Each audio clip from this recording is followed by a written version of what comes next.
সুন্দরবনের মান্দারবাড়িয়া চরে বিএসএফ এর পুশিন করা ৭৫ জনকে উদ্ধার করে স্বজনদের কাছে হস্তান্তর করেছে কোস্টগার্ড। বাকি ৩ জন ভারতীয় মুসলিমকে শ্যামনগর থানায় সোপর্দ করা হয়েছে।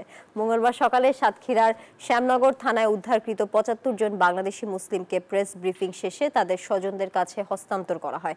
কোস্টগার্ড জানিয়েছে, গত ৯ মে ভোররাতে ভারতীয় কর্তৃপক্ষ সুন্দরবনের মান্দারবাড়িয়া চরে ৭৫ জন বাংলাদেশি মুসলিম এবং ৩ জন ভারতীয় মুসলিমকে জোরপূর্বক পুশিন করা হয়।